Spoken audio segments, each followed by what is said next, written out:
Welcome to another edition of Real Talk with Real People, a candid conversation with Dr. Caroline Bethea-Jones, and I am your host. This evening, I have the pleasure of speaking with 6 educators. I invited these educators to my show to discuss an article that left me saying, An article from NewJersey.com asked this question: New Jersey is becoming more diverse, so why aren't there more teachers of color? Doesn't that make you want to go, Well, it makes me want to go, I wanted to know the answer to that question myself, so I set out to assemble my panel, and I am happy to welcome this diverse panel here this evening to discuss the article and maybe answer the questions that was asked. So let me introduce my panel. Sanjada Sekou, I hope I said that right, is a 3rd grade math and science teacher in Irvington, New Jersey. He centers Black and Brown students and educators in his work for racial, social, and economic justice in unions and educational spaces. This work has made him an educational troublemaker because he understands the assignment. Welcome to the show. Next, we have Ikechukwu Anyema, and he has been a committed teacher of chemistry in New Jersey for 8 years. He is an alum of the 2018 NEA Global Learning Fellowship. In 2022, he joined the NJEA Teacher Leader Academy as a participant and a consultant. Crystal Cornelio is a first-generation Dominican American.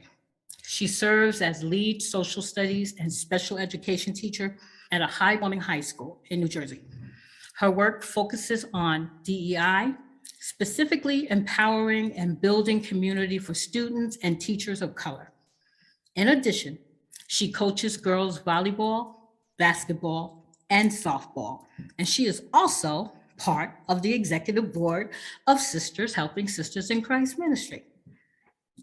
Dr. Jayasri Sankar is from a middle-class family in South India. She has been in the field of education for over 25 years, 20 of those years in the United States. She teaches advanced chemistry at a technical high school in Teterboro, New Jersey, and part-time at Kane University, also in New Jersey. And Jonathan Travis does not work in the educational system. However, his experience in the educational system has never been favorable, and he has always hated school and never took his education seriously until he went to college. So as you can see, my panel is very diverse, and this discussion should be very exciting. So welcome to my show, everyone. It is a pleasure to have you all here. Now we're going to get started with this conversation.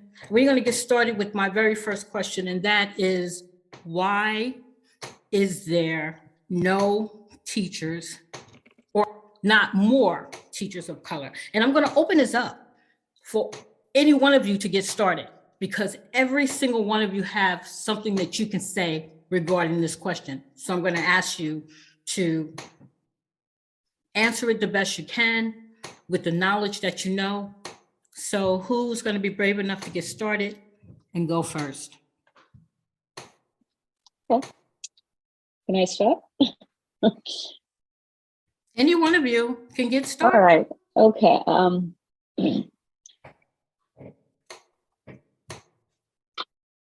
For anybody to pursue a career, I think there must be a role model. Somebody should be, in the childhood, maybe inspiring you. Mm-hmm. So lack of role model, I think, is one of the major reasons. And student behavior, because everybody want to, I cannot take it anymore, and back off from that particular path. Another thing is certification related formalities, test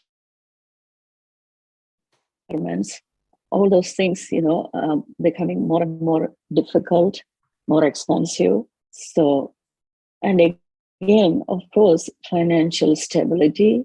If you have a graduate degree in science or engineering, you're getting better pay compared to a teacher in that particular experience.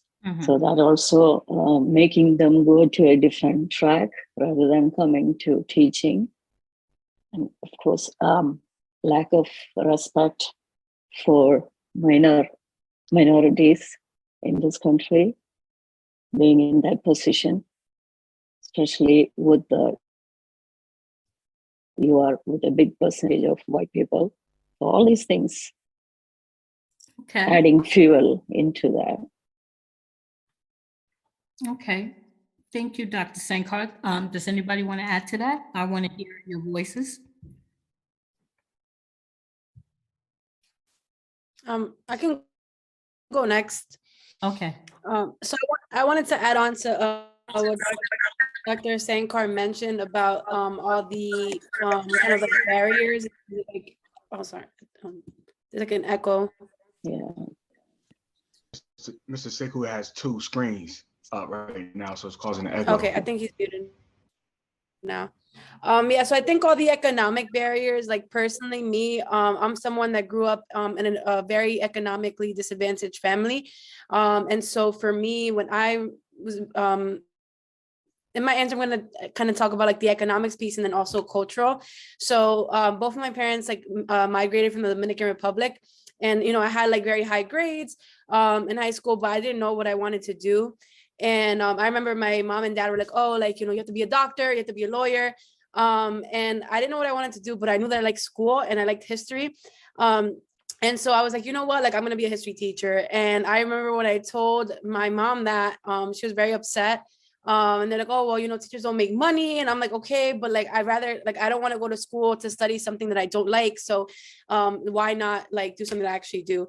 And I'm going to be honest, like you know, especially growing up in families where you are like first generation, there's no one guiding you and telling you like what's the college process or anything about financial aid. So I didn't even know that I could afford to go to college. Like I just thought that I was so poor that I couldn't even afford to go to college, when, you know, it wasn't until I went to my guidance counselor where she was like, no, like you have free and reduced lunch. So if you fill this out, you get 2 free waivers to take the SAT. And that whole process was just like scary to begin with, because I had no one guiding me, and I had to like try to, you know, book like open house tours just so I could get a free waiver to fill out an application for college. And even when I was in my teacher like program classes, like I remember looking around and there was barely any students of color. And you know, like just I think like for me, I was talking to Caroline about this the other day, but I remember when there was one day where I was driving to student teaching, and I actually like fell asleep driving, and I hit a car in front of me. And I got out the car and I was like, oh, I'm so sorry. Like, you know, and I was like, it's fine. Like, don't worry. And the reason why I had to fall asleep driving is because I was actually working 60 hours a week at Chuck E. Cheese as a manager while also doing student teaching, which is within itself like actual full-time job. So like here I am like doing, if you will, like 2 full-time jobs and going to school. And so at that point, like I had to make a decision, like I'm almost about to graduate. Like, do I want to, you know, like I don't have money, but I need to graduate and I don't want this to happen again. So I ended up having to cut hours at work. And I had to live off of my credit card for the rest of my spring semester of my senior year, just so I can complete student teaching. And I remember like, you know, like I would sit in my classes, and like a lot of my white counterparts like didn't have that problem because, you know, their parents were paying for school for them. Or even like, I remember like taking the praxis exam for social studies. Like thankfully I was able to not have to take the praxis 1 because of my SAT scores were just enough to bypass. But for my praxis for history, I had to take it 3 times. The first time I failed, I think by 1 point. The second time I failed by like 10. And then finally, you know, each time I paid, like that was $125 that I didn't, you know, that's a lot of money when you're a broke college student. So I think all those barriers that they put in place, like, you know, especially if, you know, you're someone who's working full time, like you have to make that decision. Like, I can't afford to, you know, cut hours. So I'm just not going to do this whole student teaching thing. And lastly, it's hard to do something when you don't see anybody that looks like you and believes in you. Like I remember, it wasn't, I would say it wasn't until college that I had a Hispanic teacher, professor. My whole life I didn't have any Hispanic teachers, and even like growing up in a very, very, I would say like 99% of the population where I grew up was Hispanic. We had all white teachers, and so when you don't see anybody that looks like you don't think that you can do something. And so like now, all of the work that I do is focused in on, making sure that my students feel seen and represented. But even once you get into the field, and this is my last point, there's a lot of like imposter syndrome that comes with what you do. Like, where I teach now, I remember like my first year, I was like, all these kids are like applying to Ivy League schools. Like, what do I have to offer? Like, I'm someone that, grew up in the projects, that, grew up on government assistance. Like, I went to Montclair State University. Like, what do I have to offer them? And, it took a long time to get to the place where I am now, where I feel confident in my abilities, and I know who I am. But it wasn't always like that. And even, I remember my first year teaching, like there was a substitute teacher that saw me in the teacher's lounge, and she's like, oh, like, are you new here? Like, I don't recognize you. Or are you a sub? And I'm like, no. And she's like, oh, like, what do you teach? Spanish? And I'm like, no, like I'm actually a full tenure teacher, and I teach history here. And I like walked out. But like, just, or even, whenever I go to a school, and they see me that I'm like the coach walking in, they're like, oh, you're the coach? Like, oh, I didn't know. Like, and it's like, why can't, so there's just, I think to get to the place of teaching is so difficult. And I think once you're there, there's still so many, microaggressions that you have to deal with on the regular. So. Thanks, Crystal. I heard a whole lot of stuff going on in there, a whole lot. Thank you for sharing that. Sanjana, did you want to go? Absolutely. And I heard systematic issues, and Crystal mentioned some of the other causes as well. I'm going to point it right to racism. You invited Sanjana, my sister, and I'm going to give you a full-blown, truthful analysis, according to me, on what's going on. You have white districts that do not want to hire Black and brown teachers. I was just looking at the statistics of New Jersey teachers. 82.9% from the latest data, New Jersey School Performance Report, 82.9% of the state teachers are white teachers. That's not just because Black teachers are not applying. That's not because Hispanic, Asian, Native American teachers are not applying. That is because Black and brown teachers are not being hired. And if the hiring person is a person of predominantly Black or predominantly Hispanic district, they are not hiring Black teachers. If the white districts we've seen are not hiring Black and brown teachers, and they can say that they're looking for, are not being hired within these districts. And until many of these hiring people deal with their own biases and their own stereotypes and their own racism, we will still have this issue 20, 30, 40 years from now, because we're seeing now where Black and brown teachers are being excluded from the hiring pool. And if we want to talk about that type of conversation, I would love to, because a lot of times I bring up these type of thing and people get very uncomfortable with this type of conversation. But we are in New Jersey, and New Jersey's history of racism is long, deep, and entrenched. New Jersey got rid of slavery 3 years after Lincoln did with the Emancipation Proclamation. So we can go even deeper on it, but these are the issues that I see. I see a state, I see a system, I see an education dynamic that don't want to hire, don't want to bring in Black and brown teachers until we are honest enough to engage in that conversation on the local level. Because most of the hiring, all of the hiring is not coming from the New Jersey Department of Education.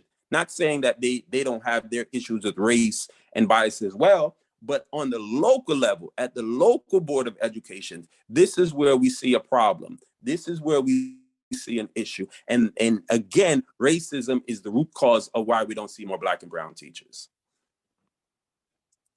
Okay, well, you know what? I asked for honesty. Plus, this is a candid conversation, and we're going to speak candidly. So, does somebody want to, uh, Jonathan? Yeah, I'll jump in here. I'm gonna add to that. I'm gonna look at it. I want to point out one historical. So, my family, we're descendants of slaves in America. Southern Virginia is where my father's side is from. Once they were no longer slaves, they had historically black colleges. At the time, they were black colleges. My somehow started, not somehow, but my early family members and going back to my great grandfather, my grandfather's generation, um, they became teachers. And at the time, they could only teach in segregated schools. One of my grandfather's sisters in the early 1900s got her master's in education. She got an undergrad degree in education, and she went and got her master's. That is kind of rare at the time, but at the time she could only teach at a black school. My point is saying that is once integration ended, opportunity wasn't there as much for black educators because they weren't going to get the preference at certain schools once integration ended. And listening to my family members, they also said when they went to these schools that were segregated, they were very poor. The conditions of the school, I should say, were very poor. But they said that the teachers there were excellent. The teachers really taught. Sometimes they were in one classroom, but it might be 3 different grades in one classroom, but they were learning. They said they didn't have no heat, but they learned. So sometimes when I hear about, oh, it's just the funding, and I'm not taking away that sometimes, of course, in certain districts, funding is important. But when I hear some of the reasons that some schools underperform, typically in predominant areas where there are Black and Latino students, I don't buy all the excuses sometimes because I think about when my family tells me they were in segregated educational institutions and even Black colleges, they don't get the same money, but somehow they still succeed. So I believe that because integration occurred, and when integration occurred, it didn't make everything fair like as it was supposed to. A lot of Black people, educators, didn't have the same opportunity to teach. And because they didn't have the same opportunity to teach, a lot of Black students didn't do as well in other schools that were taught by non-Black people. The other point I would like to point out is that the other point I would like to make is that I think we have to also look at this as business. I'm a public sector employee. I've been in the public sector for 18 years. Even though teaching is not necessarily a business, we have to understand that this is a middle class job that has been dominated by white women forever. Anytime you want to like do something different, you got to understand you're affecting the economics. You're not going to go anywhere and just come in and say, I want this or can I have this? Because you're disrupting something that's been going on for a long time. And when it comes to money, it's going to be a fight. So at the end of the day, I think a big part of it, why it's not changing, is because you're not going to have a fair opportunity to disrupt what has been keeping many families in a middle class or upper middle class type of living standard for over 50, 60 years. So I think that that approach sometimes is not necessarily looked at. I think people look at it as we should in the public sector. We should look at a job we're going to get because we want to help, we want to influence, we want to make communities better. But I think we also have to be realistic and understand that this is a business to some people. And sometimes it's generational. Sometimes we have people that's their mother was a principal, then they became a teacher, then they became a principal, their father was a superintendent, and so on and so forth. You see, I'm going with it. So at the same time, they're going to keep more or less that legacy going. And you being a first generation graduate of something, or you being the first person in your family being a teacher, you don't have that backing to necessarily get you to that job, just like any other job. But I think sometimes, in my opinion, that's missed because it's public sector. So it's not looked at like business, where business is like, my father gave me $50,000 to start this and I can keep going, versus if you just came out of college in debt, nobody helped you out to get your business started. So now you're struggling to get on your feet. I think education, when it comes to teaching, administrators, it's more or less the same thing. You're going to have the people who's in a position that can take advantage of the situation, and then you have others who typically be us that necessarily don't have that advantage, and we have to struggle and fight to get in a position just to get in. Forget moving up. We got to fight just to get in. And I think that the part of us not understanding the business part of education, I think is why we may, I don't want to say passively look at why we're not being hired more, but it's a part that I think we have to still keep in mind. At the end of the day, people are going to focus on. You're not going to disrupt my business, because we can all talk about the number of teachers in certain communities that don't care about the students, but they're keeping their job and they're getting paid great money, but they don't care about the students. But you're also not going to interrupt them from their livelihood. So those are my two reasons why I think that there not been an increase of teachers of color in New Jersey, but other parts of America as well. Okay, thank you, Jonathan, for that. EK, let us hear from you. Yes, I'm happy to. Really grateful for all of the shares so far and the diverse range of responses to this really important questions about where we are as Black teachers in this profession. I just have to begin on a note of gratitude, not only to be on this panel, but to be a teacher. Becoming a teacher changed my life for the better. It gave me an opportunity to be of service to my community in ways that I could never have fathomed. It put me in contact with children on a regular basis, something that I didn't have experience with prior to, something I never endeavored to do, certainly when I was in high school or my early years of college. To be honest, it put me around professional women because I am in a women's profession, and I had a chance to grow and mature in ways that I know I would not have grown and matured otherwise. I've been involved in community as a result. I've had a chance to travel throughout the state of New Jersey. I've had a chance to travel throughout the country. I've even had a chance through the NEA Global Learning Fellowship that you alluded to earlier. I had a chance to travel to South Africa. I'm a person of Nigerian descent, and with the skills and with the experience that I've been equipped with over the decade plus that I've been an educator, I feel like I have something to contribute to my home country that can legitimately make it a better place. So I just want to begin by saying how thankful I am to be an educator, and there are hard days.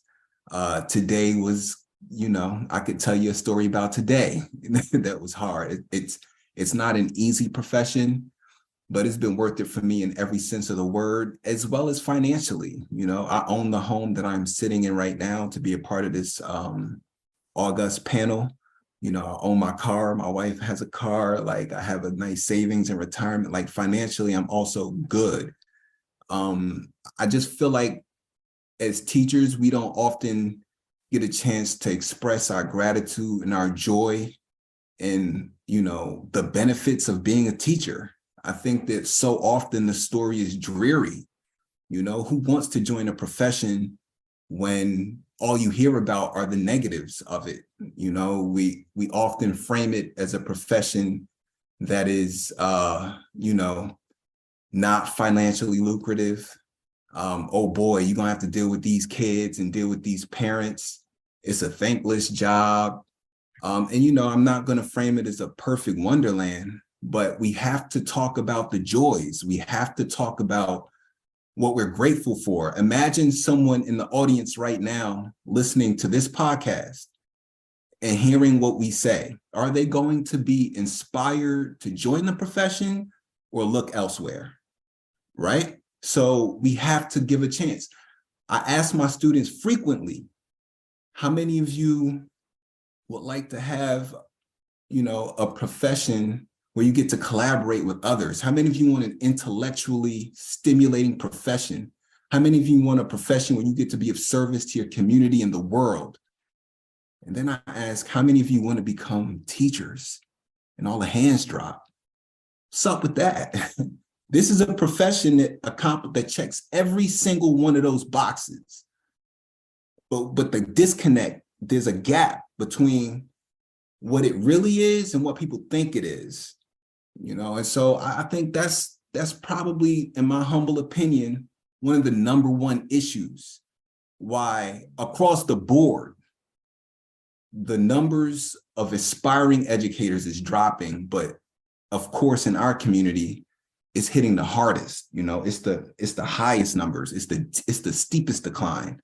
We don't associate it with all the positives. So I think that's my answer to why I think that we don't have a thriving pool of educators from our community that are aspiring to become educators, and everything else that has been stated is true. I mean, the testing requirements can be arduous and expensive.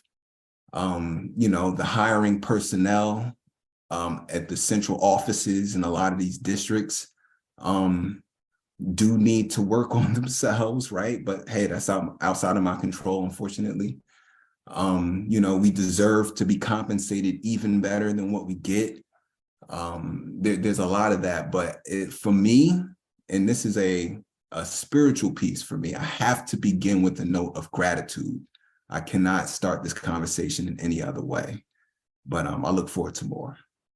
Thank you, EK. Thank you for your note of gratitude too. I want to say how grateful that I am for all of you as teachers. We are going to have a very candid and very serious conversation because all of you raised some very important points. I want to ask a minute though. I want to jump around a little bit, and I want Jonathan to start this conversation because Jonathan, when you sent me your information that I asked about, give me some information about yourself and about your experience in education. You said your experience was not very favorable. And while we have these teachers on this line right now, I guess the next question I should ask each of you is, do students of color benefit from teachers of color? Because it would appear to me that everything that you said here this evening points to the experiences that students have while they're in school will actually dictate what they do in their lives when they leave school. So, Jonathan, why don't you tell us about your experiences, which were not favorable? And then I would like for each of you as educators to address Jonathan's question or information.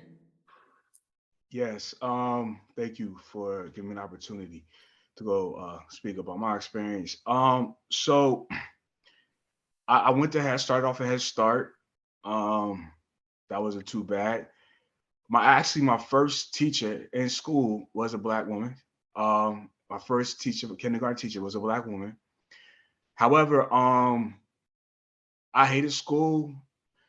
I felt that as I got older, I felt that the school system catered to certain students who seemed to be like students that were like traditional learners. And this isn't just like my individual experience, I feel, because when I became a teenager and you start talking to other people more, you start getting out more when you're a teenager, you get a little more freedom. I started meeting a lot of people that dropped out of high school. And turns out that they were at the time some of the smartest people I knew. But because they weren't that traditional student, more or less, or the school didn't feel like they could push them in a certain direction, they decided to drop out of school. And at one point, I'm not gonna lie, I think it's about 10th grade, like it did cross my mind as well. But what I'm gonna say is that I didn't know my potential, even though I had parents that stressed education. Like my parents stressed education, like to the 10th power. They would pay for me to take programs in the summertime so that I can, enhance my education in certain subjects. I just never cared for it. I just felt the teachers never really cared for me that much. I felt that I didn't get to show my true potential in certain subjects. Like they always told me I was super smart at math, but they would never put me in a higher math class or higher math group. And I used to help in high school. I used to help students or my friends every once in a while that was in higher math classes than me with their homework. And I never got taught this stuff. I guess it was a natural ability to learn math. But what changed for me is I went to an historically Black college.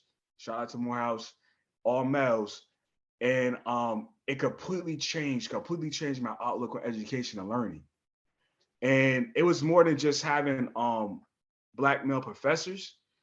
It was being in an environment that was actually saying you don't have to, there's no one or two ways to learn. You don't have to just think like this. You can, just because you're wrong about this doesn't mean that you don't know what you're doing. It was just a way of pushing you to keep learning, no matter how much you struggle, no matter how much you maybe not have been interested in something, they will find a way for you to still push you in the direction that you may be interested in something else. It was just always a way of just pushing me to like learn. And I think being in an environment at that point with thousands of other students also heading that same direction, that helped. But I think what I learned and I loved most about it was I didn't have to be that traditional student. I didn't have to worry about speaking proper all the time. I didn't have to worry about like how I come dressed sometimes. It's just so many things I didn't have to worry about that gave me an advantage to just focus on learning. And there were things that were taught to me that, or all of us, that caught our interest, that wanted to make us keep going and going. And then the funny part is I went to get my master's at Rutgers after I graduated. And then once again, I hated it. And it's like, I feel like I do want to go back and get another degree, but because my experience getting my master's, I didn't like it. I'm kind of like not interested in going back to get another degree, because I felt once I went back to Rutgers, it was more the same traditional learning. And it was like, I had issues with professors. So the same issues I had from elementary school to 12th grade, I end up having again in grad school. So, and I stayed back. I got left back. I'm not embarrassed to say that because I'm fine as I am today. I turned out to be all right. But yeah, I got left back. They threw me in the class. I was classified, not classified. I've been through all of that. Thrown out of classes, all of that. Urban neighborhood, parents moved to suburban neighborhood. It didn't matter. All my experiences from K through 12 were the same. Then, like I said, when I went to grad school, I got flashbacks of like, man, this feels like when I was in school again. So the only reason I have to thank Morehouse, and I'm blessed that I was able to go there, because I honestly don't think that I probably would have had an undergrad degree if I didn't go there, because the learning experience I had there completely changed my outlook on education and life. So I'll close by saying that. Thank you, Jonathan. So for the educators that I have on the line, you probably get a lot of students like this, right? Who have a hard time trying to adjust to the way things are. I'm sorry, Sanjata, you had mentioned you opened up the racism door. So I'm going to go through it again. How much of this is because of white supremacy and because of the attitudes of the way children of color is supposed to present themselves? And how can they succeed if the cards are already stacked against them? Thank you, my great sister. The education system, like all these systems, wasn't built for us. This could be a system about the economics. This could be a system about the healthcare system. This could be a conversation about all these other systems that we have to live with today. White supremacy dominate in all these systems. White supremacy is omnipresent in all these systems. Now, to my brother specifically, Black boys get the worst end of this education system. If we can't sit down correctly, if we can't speak the way the teachers want us to speak, if we can't, quote unquote, behave the way the education system wants to behave, then Karen in the classroom will be calling security or the resource officer or the principal or the vice principal to get us out. And the next thing Karen in the classroom is going to say is, he needs an IEP. He can't be managed. He needs to be controlled. But it's not about the child being controlled, being managed. It's about the educator in the classroom feeding that child. We have children in the classroom from K to 12, don't know nothing about ourselves. Don't know, we're filling our children's heads up with Eurocentric education. We're filling our children up with Eurocentric ideals, and we want our children to be Eurocentric like, but we're not that. I want to know about my culture. I want to know about Africa. I want to know about the Caribbean. I want to know about Asia. I want to know about other places. I don't want an education built upon learning about what happened with Europe and Europeans, i.e. white folks. I don't want that. I don't want that education, and I don't want that system, but this is what our education system pushed on our children. And going back to my brother, when the children and the students start to rebel against that because they don't see themselves in the education, then the education system come crushing down on them and tell them they need to be suspended, in-school suspension, out-of-school suspension, parents call, all of these dynamics. And I didn't like school when I was growing up. So I said, when I was going to become a teacher, I am going to change the dynamic. Every day, my students learn something about Black history. Every day I play a video for them, whether it's a video about Mansa Musa, whether it's a video about Malcolm, whether it's a video about Che Guevara, whether it's a video about anyone outside the European paradigm, I play for them because that feeds them, not feeds just their body, that feeds their mind. Because let me give everyone a analogy. If everyone in this panel now took a picture, who would be the first person that you look for? It will be yourself. But our education system is one where we don't see ourselves in it. We go to history class, we don't see ourselves. We go to math class, we hear about others creating math, but us as Black folks have pyramids in the desert that demonstrate our math. So how can you not mention that? How can you not go back to the creators? And I'm not just talking about Egypt, I'm also talking about Sudan, who has more pyramids than Egypt. So we learn about Europeans in math class. We learn about it in a history class. We go to a class that's English based.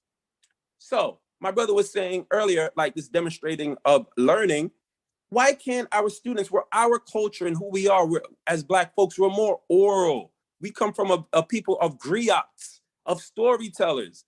In English class, why can't you let the students rap their essay? Why can't you let the students perform their essay? Why do we have to stick to the writing part? And I'm a writer. Everyone that know I write for the review and know I do certain things, but that's not the only way you could do it. There's other things that you can do. So my ultimate point is that the reason that we're having these situations with our children and why children don't want to come to school, and as an educator, I don't blame them. Why would you want to come to a place that's not going to show you your beauty, your culture, your history, who you are as a person? Why would you want to come to a place that's totally erasing you? So myself as a classroom teacher, I'm putting Black and brown children front and center.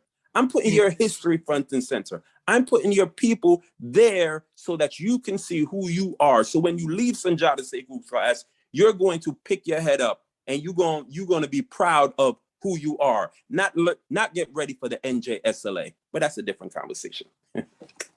Amen. Amen. In the chat room, Kiana, she's on my executive board and she's my daughter. She says, amen. She says, my son dealt with all of this while in public schools. His teachers were Karens before we knew what that characteristic was. So you are hitting some points here that individuals can understand. But I want to hear from some of the other cultures. So Crystal, why don't you jump in here? Yeah, so I wanna speak to some of the things that Jonathan mentioned, and while EK was talking, it made me. There's a couple of things I want to just bring up. So, EK's point about gratitude, I definitely feel the same way. Especially because, and I'm gonna connect the 2 points I want to now. But while Jonathan was talking, it made me think about in particular like 2 students that I have. So one student last year, he graduated, his name was Caleb, and he came into my class. He stayed back. He's an African-American student, And, we're talking, and I'm like, oh, what's going on? Like, you seem different today.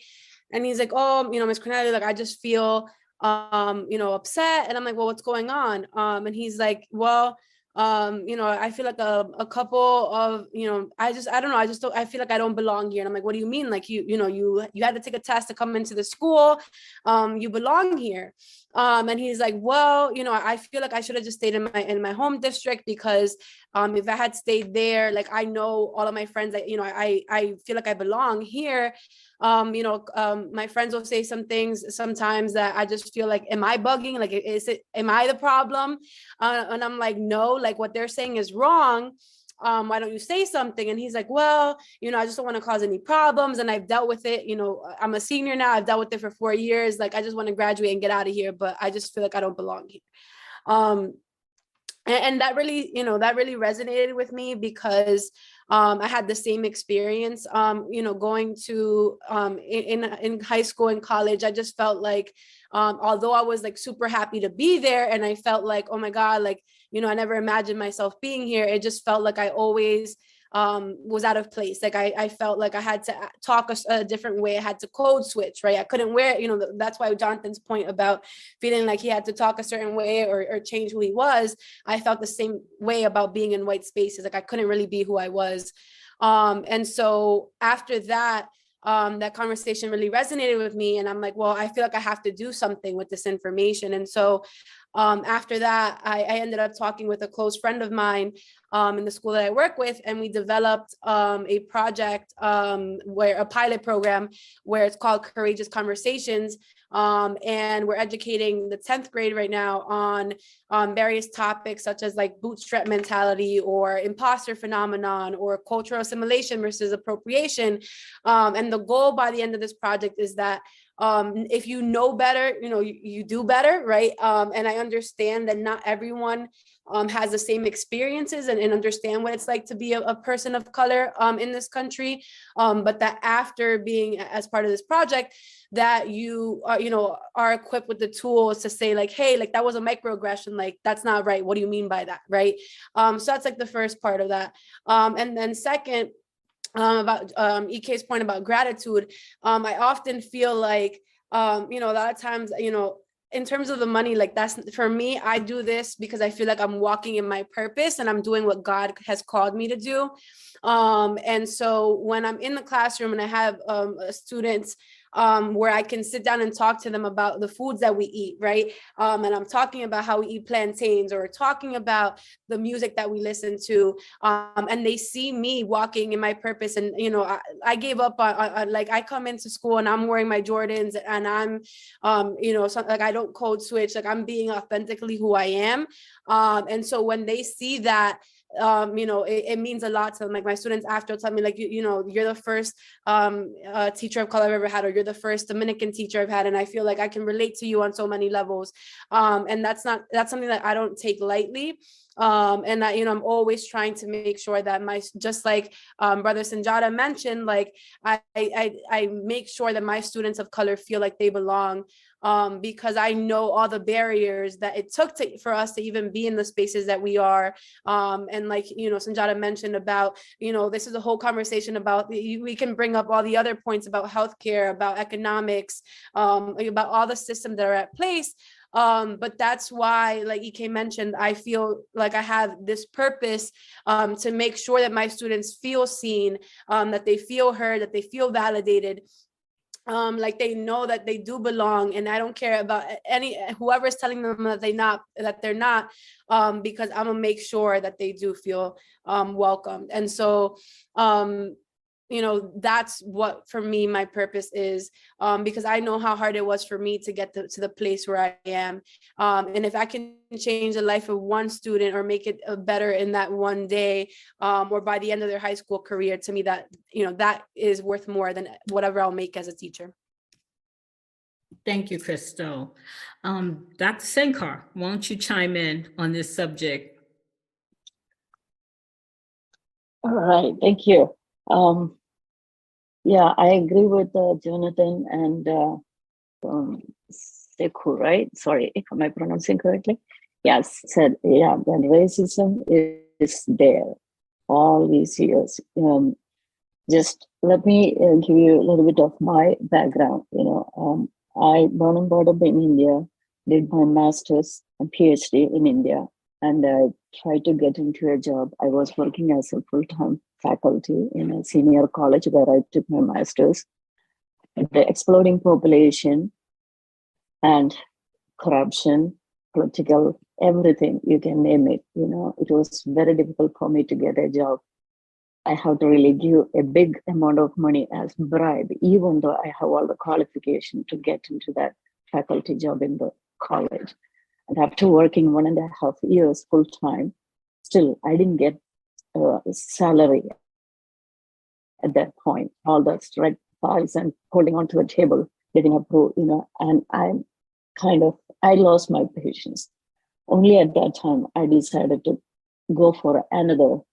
I want to go out from India, get out from India. Maybe if I come over here, Western countries, I might be better with respect to my education as well as job. And I applied for a second PhD in Canada, and that's why I came as an international student. Once I completed that, immediately I got a job in the US. I worked as a scientist 4.5 years before taking this job in Peterborough. I came across with several situations where I have been treated differently, but I openly talked to the person and basically, cleared it. But I see that, I couldn't really, and that belonging to that particular group, I was always looked at differently. And then at some point, my passion was teaching. That's my teacher brought me into that career. So that's why I took teaching as a passion back in India. When I came here, I started this job. Then at some point, I decided I need to get back to teaching. That's when I started looking into teaching. And then I ended up in Peterborough. I have no clue what the high school education looked like in this country, but I knew that I have that passion and that I could really do it. And I started teaching there. Initially, I came across with a lot of differences there. At some point, I felt like I don't belong into that community, but I was holding on to it.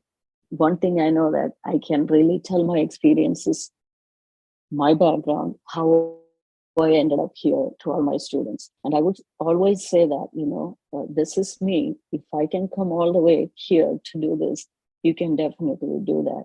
Nobody is, blocking you anywhere into that. I can support you. And I always tell the students, be positive. And there is nobody, blocking you a path into successful, getting into a successful track, going into AP and better colleges. So that racism is definitely here. They don't talk openly, but you can really see it in their body language, their attitude. So I learned by myself, I don't care anymore. But in class, I always share my experiences.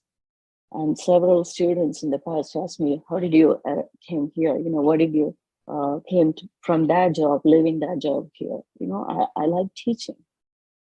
Not everybody is going to teaching passion. At least if you can inspire them to get into higher college and, better college, getting more higher degrees and getting into a well-respected job, whether it is writer or educator or scientist or chemist, doesn't really matter. You deserve it. And some of the Indian students, when they see me, they have that, little bit of England attitude to come and a bit more about me, thinking that I might, yes, definitely, but open, I won't do that, but I talk to everybody in general, nobody's different. Everybody's same. You have your way of expressing things, taking things, accepting things. So you do it, and whatever your passion, you go for it. And we are only here to help you to make that way possible for you. I came across with a lot of this racism in my life, in both jobs. But again, somehow I was lucky in myself to deal with those things. And as Jonathan and AK said, I'm so thankful for my whatever I am now in this country compared to what I would have been in my friends. They asked me, "Are you teaching in a school?" Why? Because there is a general notion that people from India, they always go for high skilled jobs here. So when I came here, they thought I'm going for a college job or a job. And when I quit that job and came into a school, this is my passion. That's what, I came here for. So I'm more than happy to do this job. My teacher told me, do this job when they need it most.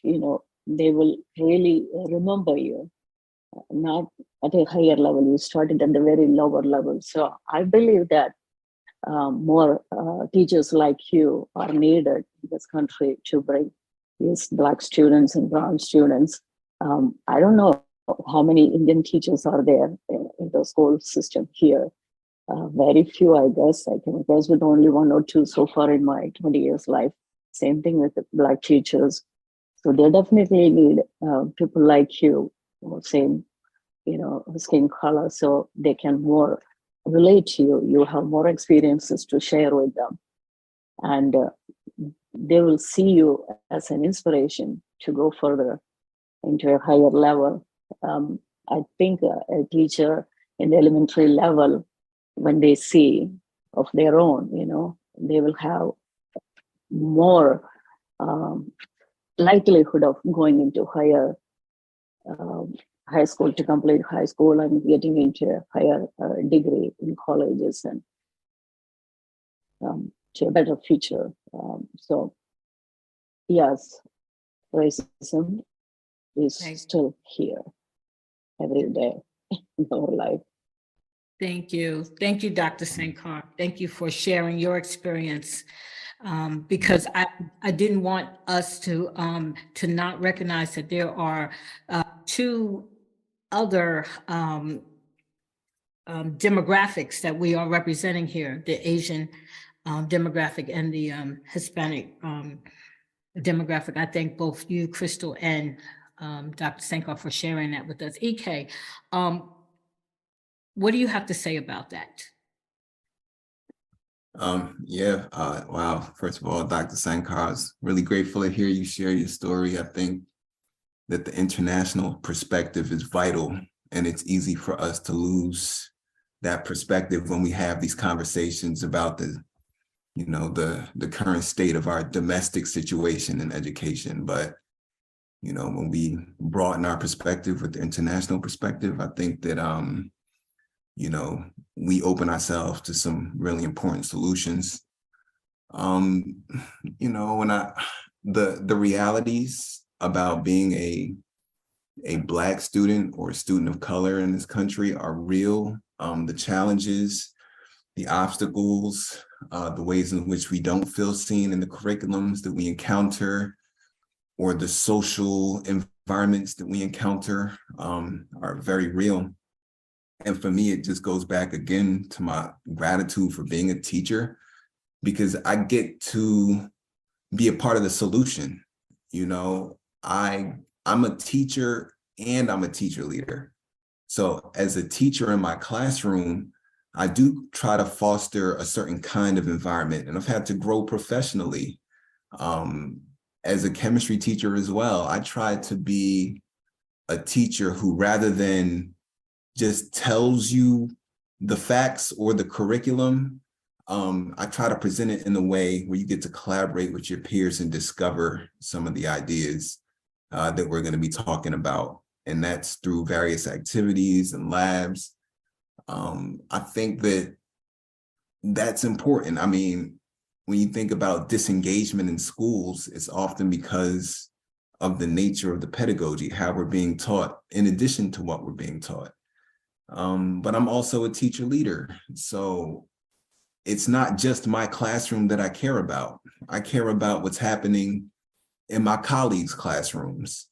And I think that it's really important for us as teachers to develop more skills so that we can facilitate and organize our colleagues to, around a vision for what we want our schools, a vision for what we expect for our students, and work towards building that, like the professional learning community. Like we actually need to, we have an opportunity to foster some very engaging and profound professional learning communities among the teachers that will benefit our students, and not just the students in our classrooms, but the students in our building. I've been fortunate that I've had a chance to collaborate with teachers in my building and outside of my building. Last year, myself and some other educators that, are too numerous to name right now, we took part in inaugurating something that we called the Model Gary Student Conference, which was done at Seton Hall, but it was to commemorate the 50th anniversary of the Black Power Conference that took place in Gary, Indiana in 1972. And we tried to kind of blend it with the model UN framework that some, student clubs have, where they debate various topics. So we were debating, or trying to come up, really build consensus around resolutions for various issues that are taking place in the Black community, whether it's technology related, social justice, the criminal system related, sports and entertainment related. Like the students just had an incredible time. So we get a chance to be creative, we get a chance to collaborate, and really brainstorm some ways to address these very real issues.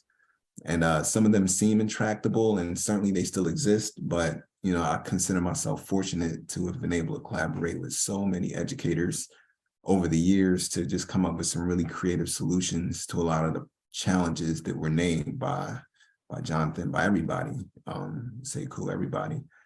I think it's vital that we build the skill sets, though, our skill sets as teachers, so that we can again, be leaders in our buildings, so that it's not just like identifying these problems, but coming up with ways to address them, because our kids do, our students need it. Our students need these opportunities. This is where some of them come alive, when they're looking for themselves, and we give them a chance to find themselves, and who otherwise we might lose. And being a Black educator, I also don't want to paint the picture that I'm having like 100% success rate with my Black students either.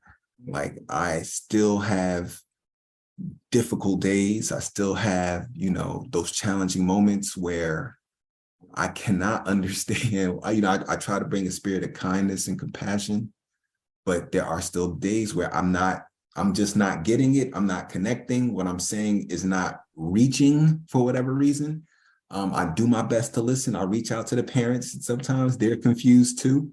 Like being a Black educator, I don't think is like, it's not like the magic bullet. Like, every kid that walks through my classroom or any Black teacher's classroom is like, it's good now. Like that's not it either. That hasn't been my experience.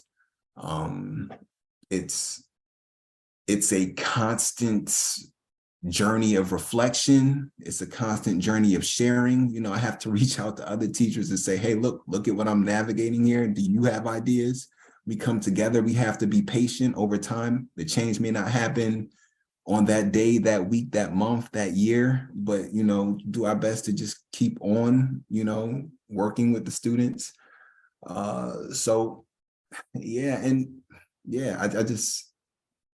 I'm grateful to be a teacher, and I think we definitely need more Black educators. I think it's vital, but I just also want to say I don't necessarily know if it's like, the idea that every single, Black student that comes through a Black teacher's classroom is like, gonna go and fly off, because it's just a bigger system. It's a bigger system that we're in. So for me, I've tried to put my eggs into the basket of organizing, of, sharpening my skills as an organizer, working with other teachers, and honing my craft as an educator as well, constantly. I'm not the same educator that I was last year or the years prior, and I don't plan on being the same educator in a few years. It's a career of constant growth, constant reflection, constant work. I've said and done things in the past that I, would not do today, so it's a journey, and it's a complicated picture, but I'm here for it. Okay, well, thank you for that.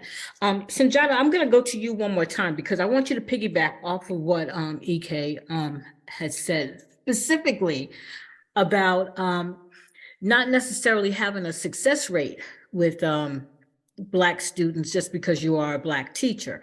We know, at least I feel like Black students don't necessarily get a fair deal. That's been my experience. I understand what EK is saying, but what are your thoughts on that, being a male Black teacher yourself?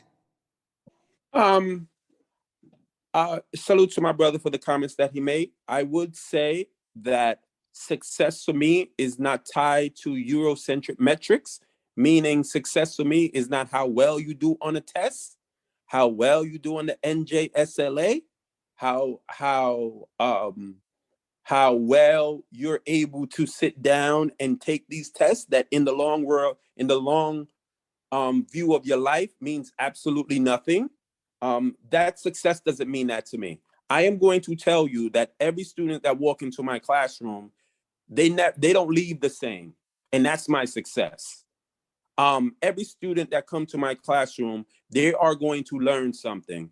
Every student that come to my classroom, they are going to develop themselves. Every student that come to my classroom will learn about their Black selves. Every student that comes to my classroom will learn about their Hispanic self, their Asian self. They will learn about who they are. That is my metric. And how do I do that? I bring their culture into the classroom. Yes, I'm a math and science teacher, but when they're eating breakfast, again, I let them know who started the breakfast program. Just the other day, I mentioned this a lot.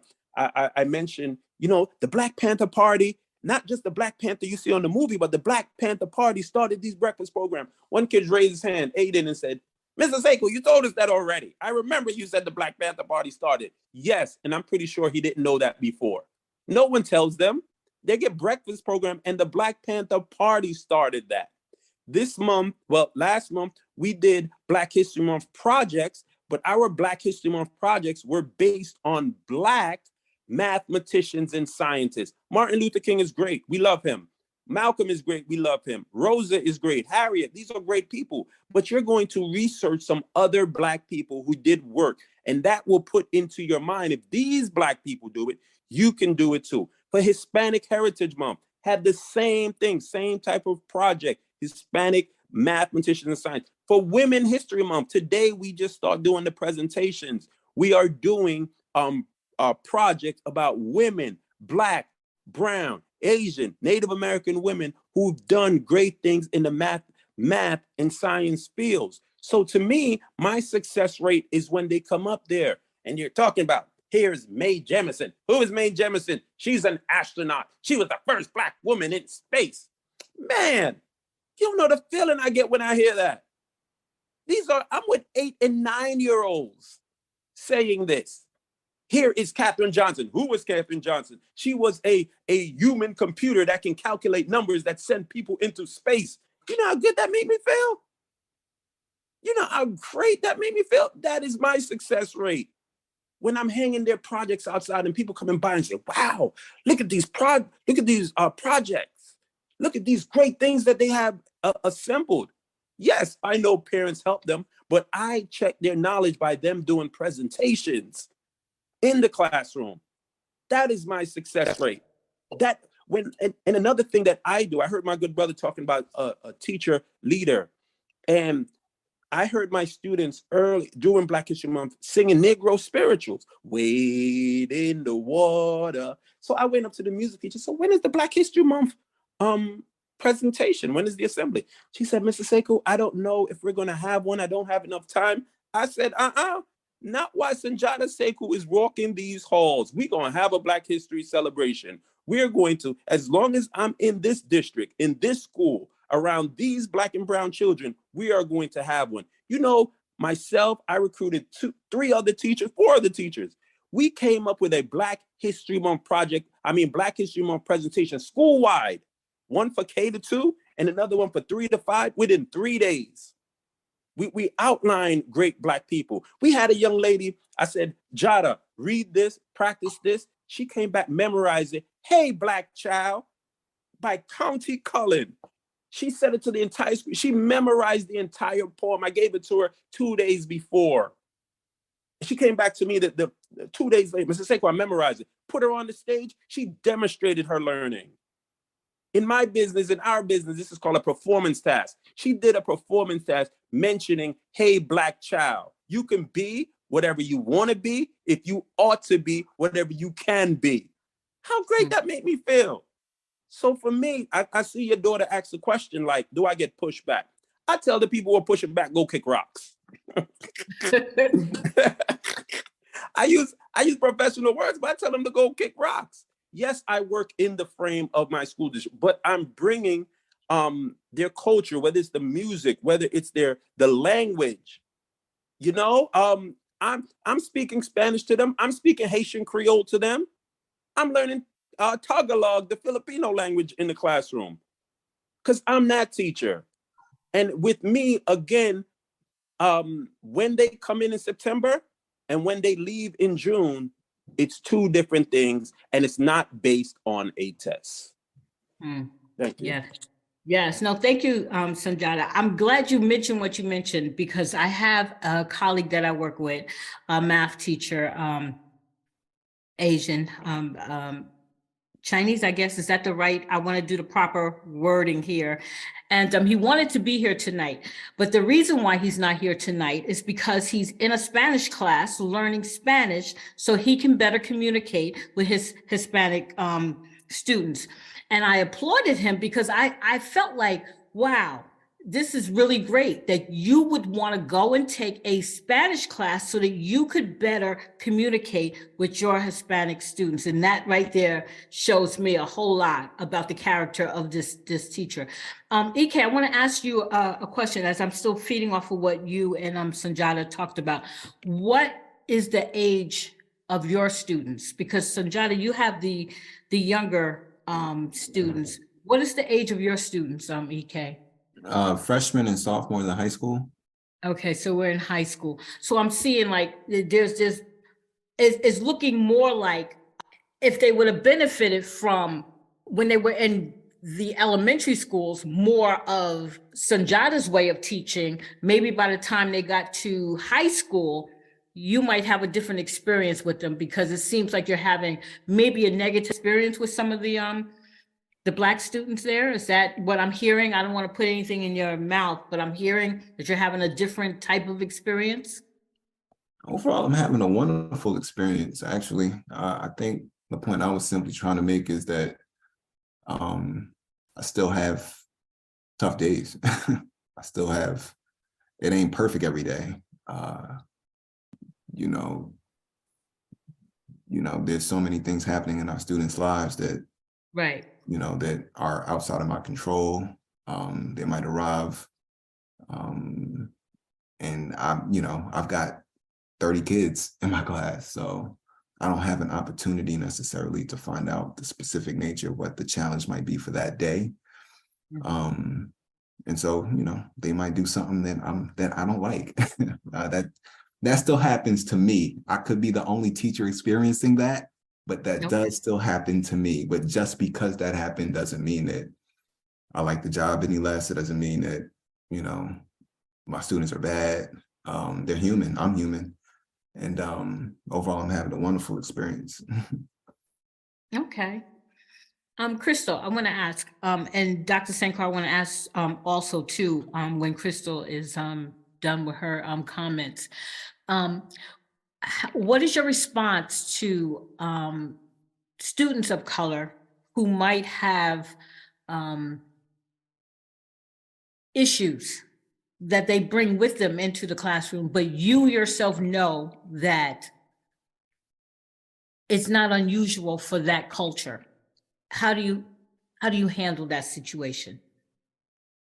Wait, I'm sorry. So you're saying like students that come in and with like baggage from home?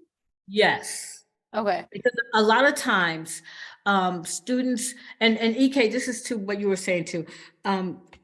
Black and brown students go through a lot Yeah. more difficulties than their white counter students that are come from a different household situation. They bring their baggage with them. Some of them are who knows what their home life is, what their situation is. How do you handle that when you yourself know that they may be experiencing something different than the white students that come in? Do you treat them all the same? Do we have a one size fit all teaching method, or are we at least making some adjustments to the fact that there might be some issues outside of the classroom that they're dealing with? Yeah, okay, I understand your question now. So I mean, first of all, I think, you know, me and Sanjata are very similar in the way that we carry our classes. And so from the minute that my students come into my classroom on the first day of school in September, like I tell them, like, you're my kids, like you're my kids. And so I do a lot of work in my classroom to really build a community where they see each other as, you know, a family. And that I'm with them figuring this all out too. So, you know, yes, I'm the teacher, and yes, we have procedures and all of that, but I'm with them as part of that. So, you know, I include them in the decision-making process. Like, you know, just today, I have a class where they're supposed to give a presentation.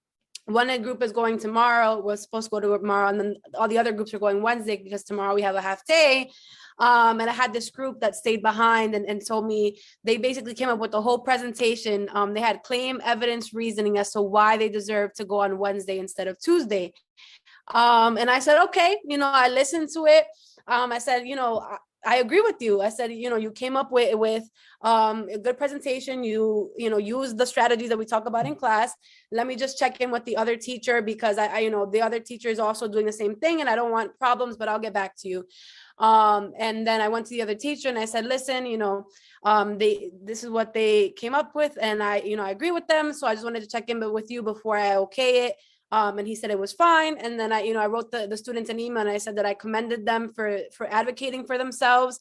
I was happy that they used the things that we talk about in class. And I granted them, I said the only deal is that they have to present. You have to come in Wednesday morning at 7:30 because we only have time in class for the other two groups to present. And they said, thank you so much.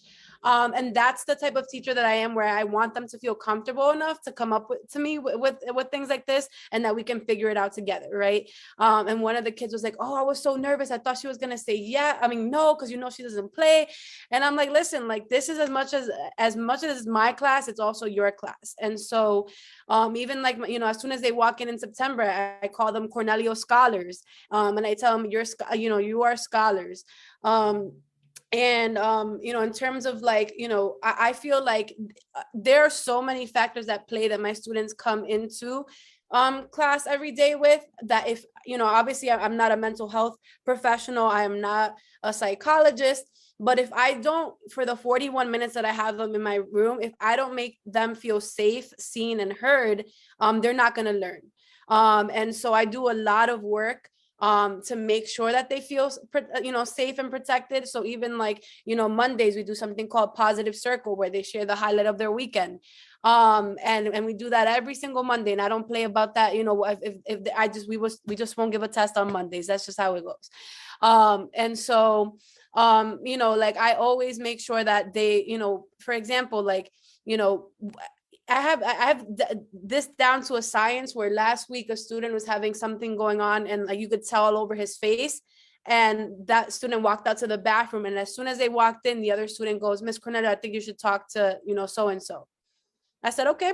I'm gonna check in with that student. So as soon as they came in from the bathroom, I pulled them outside. I said, hey, what's going on?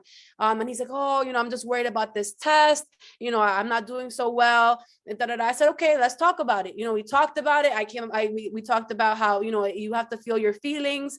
And then we're going to move on. And I was like, we don't take L's, we learn. So you didn't do that well in the test. That's fine. But we're going to move on for the next one.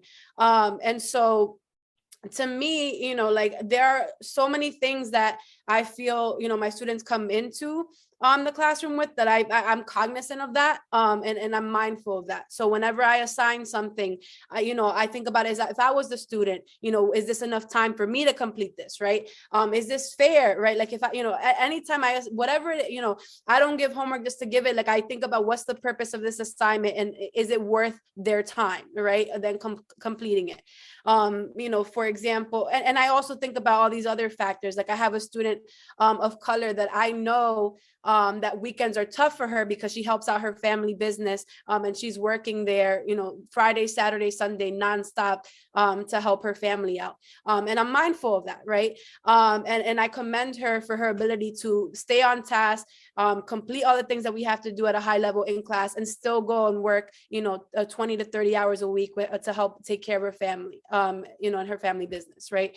And so, I'm very mindful of all of these things. And like I said, I try to make a community for my students where they feel, like they matter. Because once you feel that you matter to someone, the learning will come. And so I take a lot of pride in making sure that, all of these things happen in my classroom. Okay, thank you, Crystal. What about you, Dr. Sankar? And we're talking about those students who might be dealing with something outside of the classroom. How do you handle those students? Yes. At the beginning of September, I always tell them I am very flexible to accommodate whatever, needs they have to be given. You never know. Every day is different. Especially with the AP and honors level, high level chemistry class, we have every day is actually scheduled for something, every like 182 days is even finalized in the first week of September itself. So if you lose one day, we know how it is difficult for us to complete that. But sometimes I get mails by 11 o'clock or 11:30, even at 1:30. It's like, can I be excused from tomorrow's assignment? Can I do it the day after or Friday? Has so many things on my plate. I said, sometimes I see it only like when I wake up 5 o'clock, I email right away. That's fine. Please see me in the morning. So I ask always, they are I tell them that my door is always open, same way my heart is always open to listen to you. Some students are okay to come and talk to me about that. Sometimes they don't feel comfortable. So it's okay, so when you want to do it, are you going to get some help? Are you come to me or are you going to the tutor? So I provide all that help to them before they come back. Like last week, I called individually, emailed few students. They were having a hard time. And they came to me one-on-one. I sat with them and I helped them to understand that 5 minutes, oh, that makes sense. Yeah, I want to hear that. That makes me more comfortable when I hear that from them. And then they did very well after that. So I'm always flexible. I want to make the students see that from my end. Okay. That's my priority always. Some students are, willing to talk to me about what is going on. Sometimes they feel a little bit uncomfortable. So I don't really force them, but I know there is something going on. Okay, I understand. So I'm flexible here, and you tell me when you will be willing or when you will be ready, what help I can do. I always provided help to them, always. So I just make sure that, I respect them and I get the respect back to some extent. If that is there, that really clears the path in between us. Okay, I'm thank you. very flexible always in my class. Thank you. Okay, well, I'm gonna thank all of y'all for being flexible to these students. Jonathan, you've been sitting there very patiently, but I'm gonna ask you a question now. You've been listening to everything that these teachers have been saying. Coming from your point of view, what you went through, how you struggled through school, how hard you had to even push yourself to get to where you are right now. What advice do you have as a student of color who had difficulties in school? What could you share with these teachers that would have made your life a little bit different? And be honest, because they can take it. You put me on the spot. It's like 5 against 1 up here. But I know you know I got tough skin, so it's all good. I mean, honestly, like, and I'm not even being biased, but I think you have a good group here. I honestly would have loved for them to been my teachers. To be honest with you, I would just say that a general. I would say that one is I believe somebody has said it's bigger than the teachers.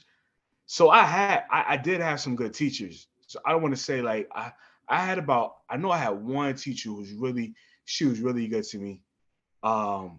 She was really good to me. She worked with me. She's patient with me. She was encouraging. This was in high school, and I might have had one or two other ones that were just, they were good. They know how to keep me busy, whatnot.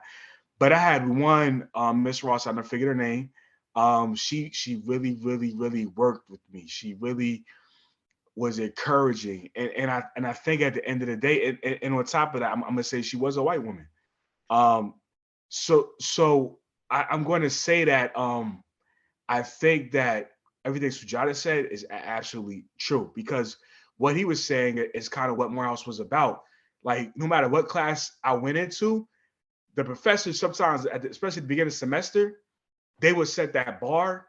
And I remember when I had math class, one of the professors was like, and we weren't even majors in math. It was a math we had to take. He came in the first day, was like, basically said, listen, I don't play around. There's only 500 Black people in the world with a PhD in math.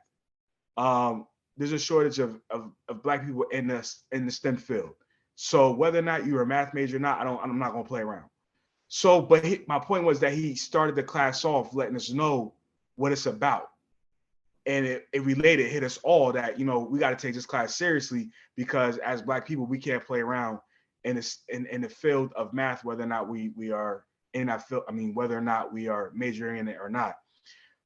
English professors, same thing. Like, all the professors came in, like Sujata was saying, they made every subject relate to us.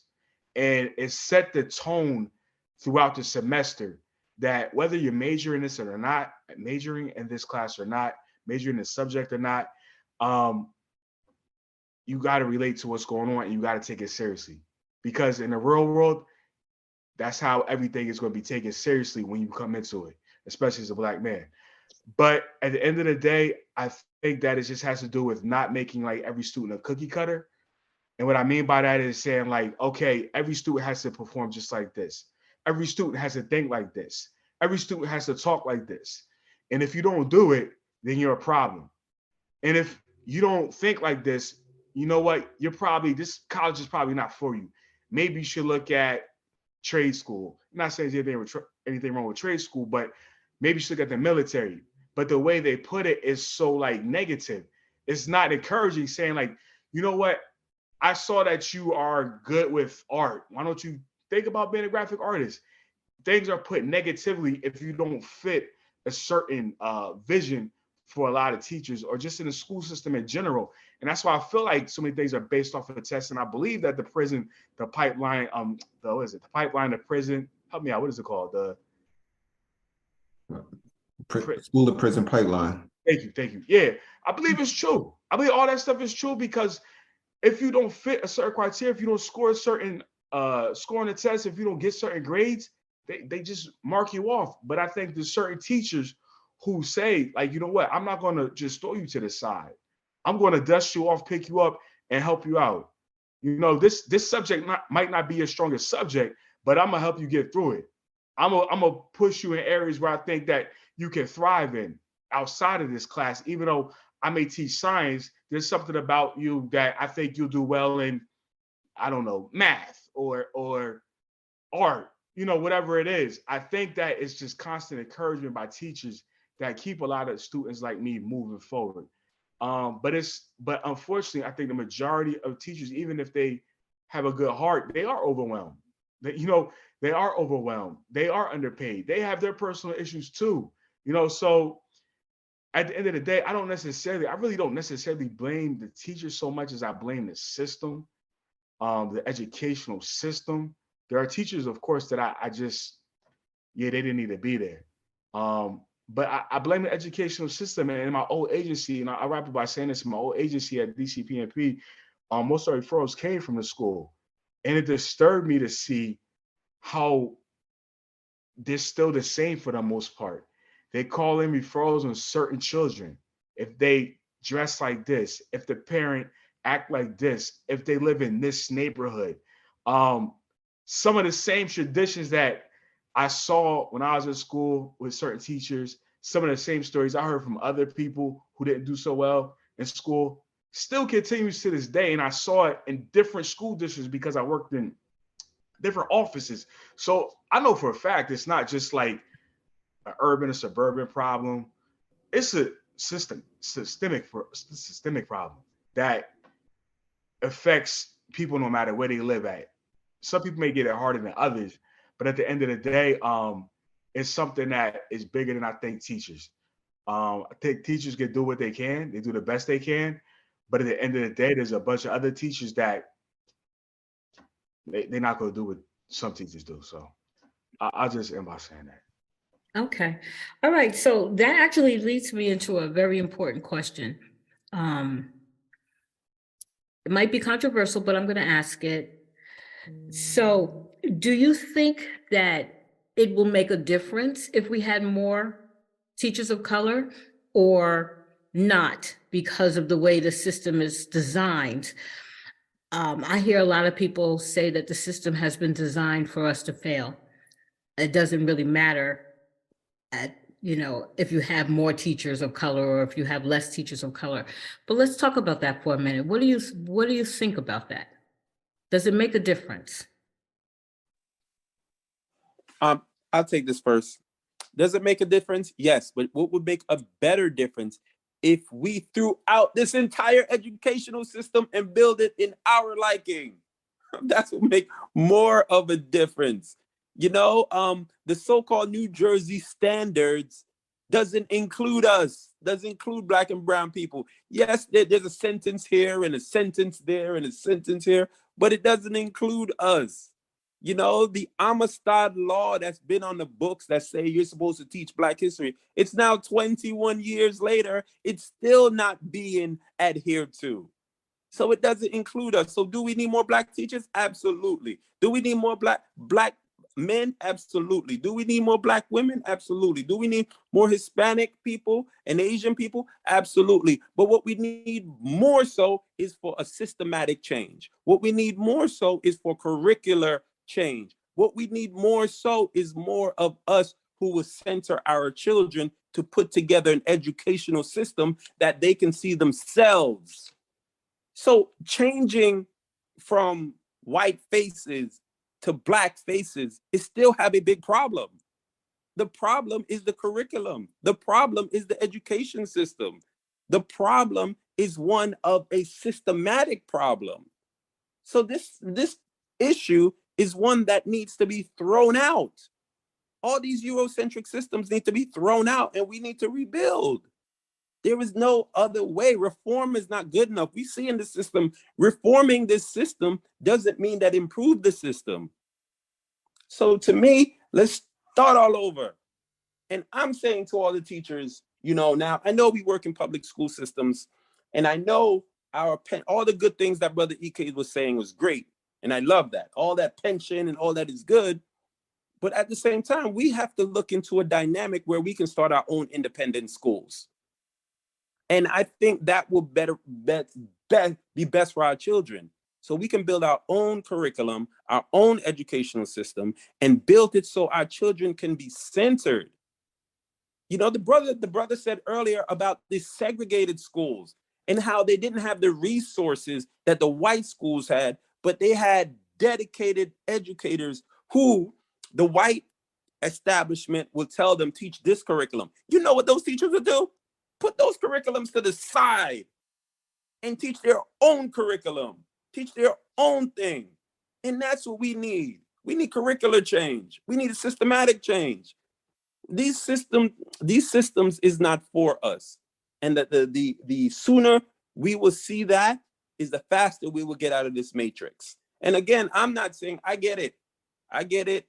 I'm a public school employer. I get my paycheck every 15th and the 30th. I get it. I have a pension. I get all of this. But since we are still in the system and we have to pay our bills, I get that. But outside of the system, we have to look to create something different. And that's where I'm at with this type of system for our children. Is that practical though? Can that really be done? Yes. Yes, it can absolutely be done. We are smart enough. We are degreed enough. We have the resources. All we need is the space. And you know who's dying and waiting and wishing and praying for it? The children and their families. The children and their families. I don't know how many people know how much conversations are had about NJSLA. And when the brother was talking earlier about Ikechukwu was talking about he was talking about a community PLC. He gave another name, but it's PLC is a form where teachers come together and talk about educational practices. Many times when teachers are coming together to talk about educational practices, the district is saying in a lot of instances, it has to be based on the test or what's going to be on the test and who can pass the test. And one of these conversations recently really bothered me because in that conversation, the person was saying, oh, you know, we got to focus on the ones who can pass the test. I told them straight up in my district, I ain't doing that. These are my people. These are my children. They are us. I'm them. I'm not doing that. I'm leaving no one's going to be left behind. No child left behind.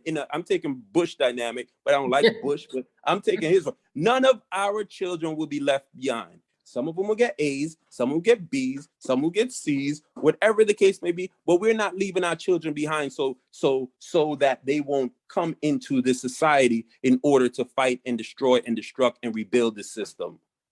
That's what we need.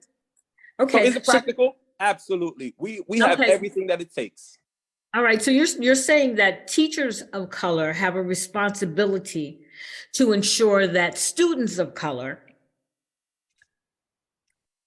actually make it out of whatever it is they're into, that they succeed.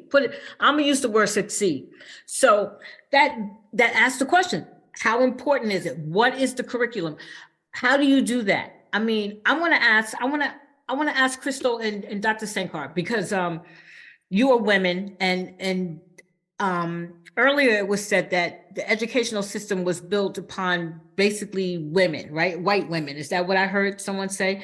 That white women, but you're women of color. And so when asked the same question that Sanjata just talked about, do you feel the same way that Sanjata feels about the educational system? Okay. And how it pertains to, your demographic, Dr. Sankar, or your demographic, Crystal? Okay. From my Indian background, I can tell that most of the Indian parents want their kids to be engineers, doctors. So that's the way from the very young age, they are basically,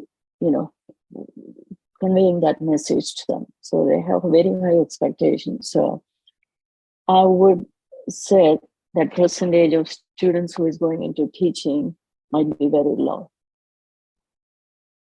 Okay. So, but There's no definitely, expectation. There's no expectation then, is what you're saying, that from your culture, there's no expectation that they would go into teaching. Teaching is not where they're going. unless you go to a high college level teaching, earning a PhD or higher, that's like a high profile job. Because I came from a country over there, I have a lot of respect in that job that I was doing there, because teachers are one of the highly paid position in India. Okay. All right. And But when I Crystal? came here, yeah, that respect is at the very bottom level. All right. So teaching is not the expectation in the Indian community. And what about Crystal, what about I know you speak, I don't want you to speak for you're in this, we put you in this demographic of the Hispanic and Asian, but you can't speak for every single one of them. But I'm just asking the question anyway. Yeah, I mean, personally, and especially in like immigrant and Hispanic community, I would say that like there's this expectation of like, I busted, my ass to get here from another country. And like I want you to make money. And so we want you to be a doctor, lawyer, and the conversation about being a teacher is like non-existent. That's not to say that like, my family isn't proud of like what I do and the work that I do. And I think about just in a generation, like for me, like I grew up in the school because my dad was a custodian in one, and now I think that I'm a lead teacher in the same halls that my dad used to sweep the floors in. So to me, that's not something that I don't take for granted. Like every morning when I walk in, I think about that, and I honor my dad in that way. So that to me is important. But back to Sanjana's point, is there like fixing the system? Like, can you, even back to Jonathan's point, like I think that teachers, like we're doing the best that we can, but we're still operating within a system where there's so many other things that are at play, that I think that in order to address, like we early in the conversation when we started, someone talked about like nepotism I think that was Jonathan, yeah, about nepotism that exists, and how like you already have a lot of white teachers already have an upper hand because they, their father, their mother was a principal or know somebody. And like for me, I didn't have that. Like I remember I came in at a time where I literally sent out like 100 applications and I only got 2 interviews, right? And so I didn't know anybody. It was just like literally like just going online and looking up districts and just sending my applications, and hoping for the best. And so there's so many issues at play that I think that there has to be like a systemic overhaul of all of these factors that are at play, in order to improve our education system, and then also address the fact that there's so many barriers that make it impossible for students of color to become teachers.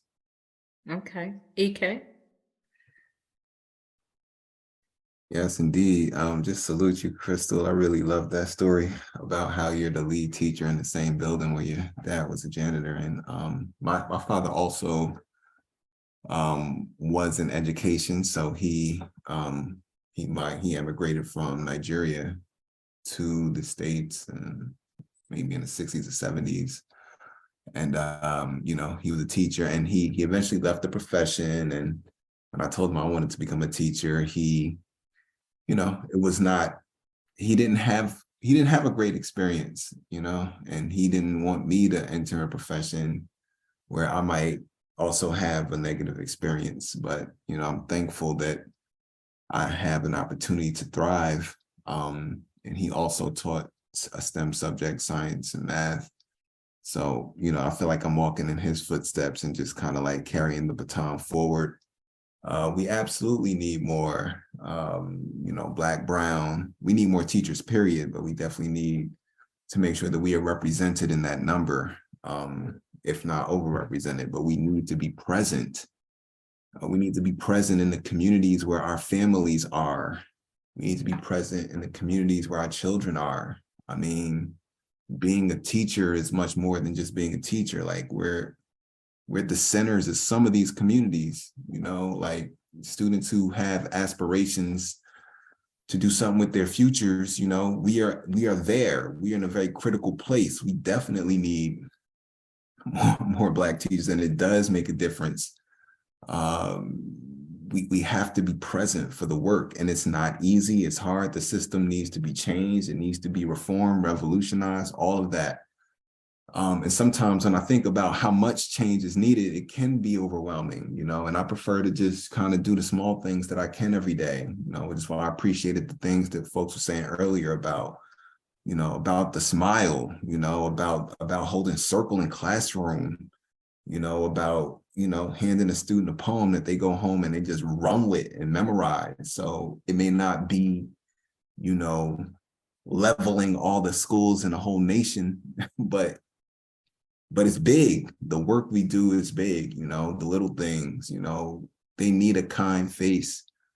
They need someone who, after having a really bad interaction, is not going to judge you for that the next day. So that I had a student the other day who came to apologize to me after, like, who is a student that isn't one of my students, but he's a student in the building that I had an interaction with.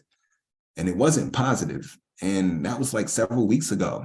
And he, on his own, saw me in the hallway, said, yo, so you have a moment? Can I just, like, do you have a moment? I want to talk to you real quick. I said, yeah, I was thinking about what happened the other day, and I wanted to apologize. Like, that was uncalled for. And I was like, I ain't expect this right now, you know, but absolutely, bro. And then he was like, matter of fact, Mr. O, what's your whole name?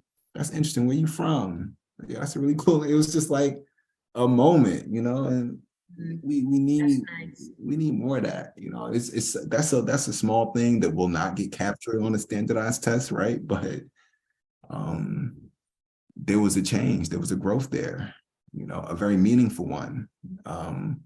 One that me and him will probably remember 10, 20 years down the line, much more so than, I don't know, the objective I taught today about, you know, ionic compounds or something. Like, it's those are the things you really remember. So I would say we do need more. And, you know, when you become a teacher, it changes you. Like, just going back to what I started off with, like, it changes you. It makes you a better person. It makes you someone who's more connected, you know, gives you a purpose, a reason to live. You know, I spend my evenings and my weekends and my summer, my family time way differently than I spent it before I became a teacher. You know, you move different, and in a good way.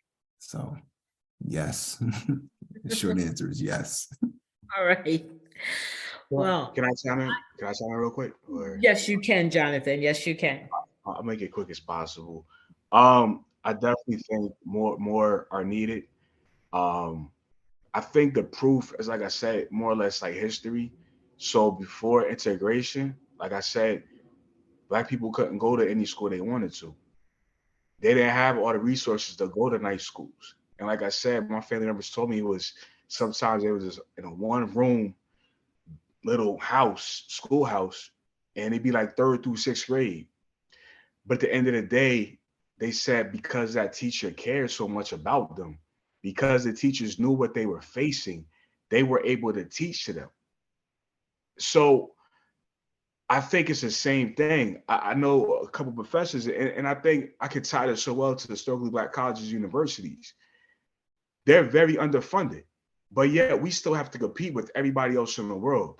We still want to go to the same grad schools, same medical schools, same law schools as everybody else that went to schools that got funding 3, 4, 5, 6, sometimes 10 times more than us. But because the professors there been where we're going, know what we experience, they're able to teach directly to us. And I think money can't replace that. And definitely, I agree, there has to be a system change. Definitely, that has to happen, no doubt. But in the meantime, while that's not happening, or until that does happen, we definitely need people that look like us to teach us. Because I feel that they're going to make that connection to us that a lot of other people can't. And I think that's what's going to keep us moving in our right direction. But until that changes, I think we're just going to end up in the same situation over and over and over again. And I can't really speak to any other communities, but I know for a fact that if you look at the statistics for Black people in America when it comes to the educational system, especially for Black men. The statistics are terrible for us. In some states, only half of them graduate from high school. Some cities, only half of them graduate from high school. You know, and everybody looks at everything but what the real issue is. And I'm gonna close out by saying that sometimes there's actual programs for us and it'll stop. But for example, I have read about Louisiana that fathers were going to these schools because there was a bunch of fights. Fathers went to the schools to like basically kind of be mentors to the students. They said the suspensions had dropped, fights had stopped, but guess what they did? Stop the program. There was another program in Detroit recently my aunt told me about. Men were coming to the school, mentoring, helping out, stop. So at the end of the day, it's like I think the answer is out there. I think we know what's going on, but because whatever reason things don't happen like they should, it keeps us in the same place. But at the end of the day, to answer your question, more people that look like us teaching us on any educational level, whether it's elementary school, middle school, or college, definitely helps. Okay. I want to thank all of you for being here tonight. I especially want to thank my teachers that are on this line, because as Jonathan pointed out, at the end of the day, we need you. We need you in the classrooms. We need you doing what you do. And each of you have your own different personalities. Sanjata, we need you, brother. We need you in those classrooms doing what you're doing. While at the same time, EK, we need you in those classrooms doing what you're doing. Dr. Sankar, we need you in that classroom doing what you're doing. And Crystal, we need you in that classroom doing what you're doing. In the same way that Sanjata is saying that we don't need to be cookie cutter people, learning the way the white supremacist system say that we should learn.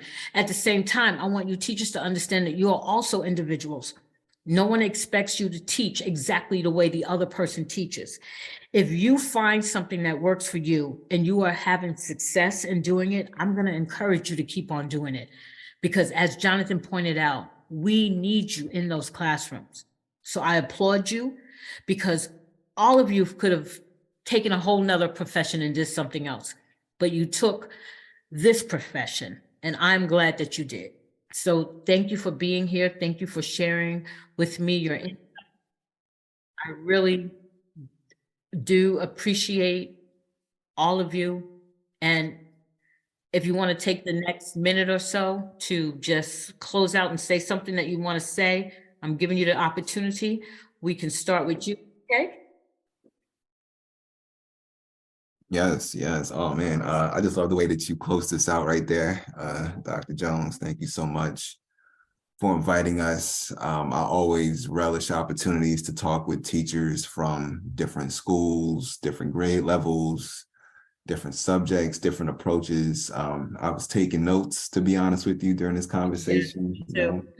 I had reminders to get back to circle. Maybe I need to pick up another language as well. Like this, I have so much room for growth. And I thank you for the encouragement to just be true to ourselves and for me to be true to myself, for the educator that I want to be. So just thank you, Doc, keep holding us down. It really, like, appreciation, it goes such a long way. So thank you. Yes, thank you, EK. Dr. Sankar?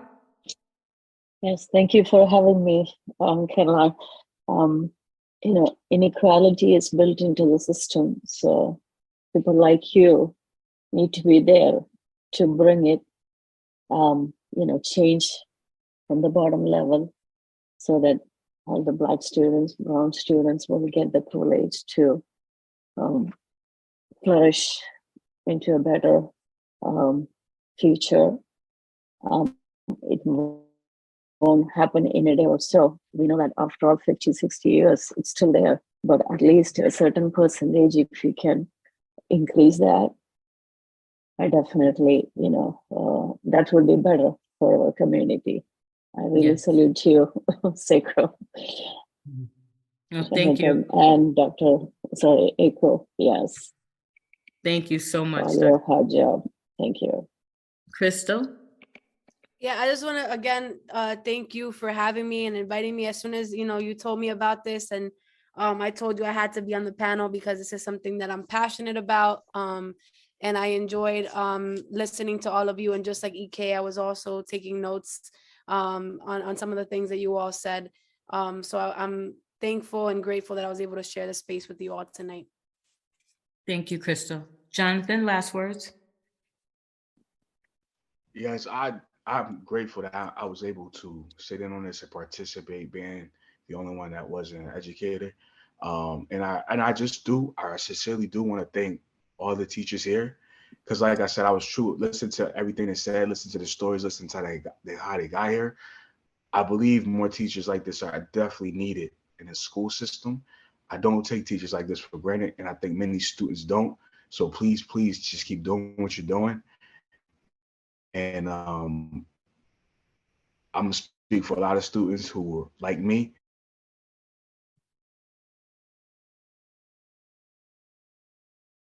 Jonathan, we didn't hear that last thing you said because you muted yourself. No, I was saying I want to thank them for everything they've done.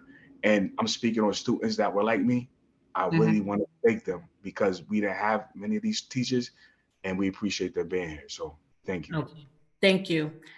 And Sanjata, your closing remarks. Can I quote the great Whitney Houston? Yes, sir. I believe the children. What wouldn't he say? I believe the children are the what? Are our future. Teach them well and let them Lead the way. show them all the Beauty they possess inside. Give them a sense of Pride. make it Come on, don't get me singing this. easier. Make it easier. So I want to help. I want to hold it down with that. You know, I want to leave with that. Okay. I believe the children are our future. You have to instill pride. You have to instill beauty.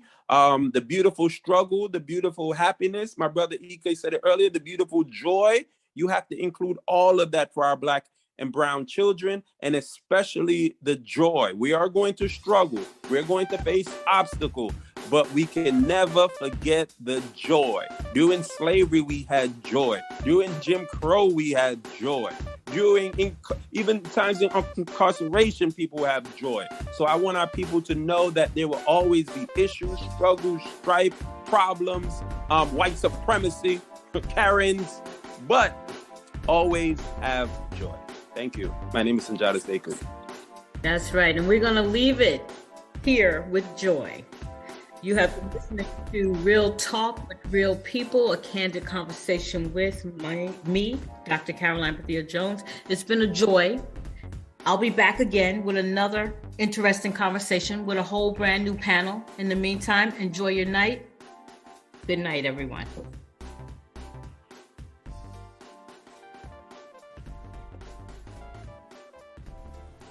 If you would like more information about Sisters, Helping Sisters in Christ Ministry, please visit our website at shsic-ministry.com.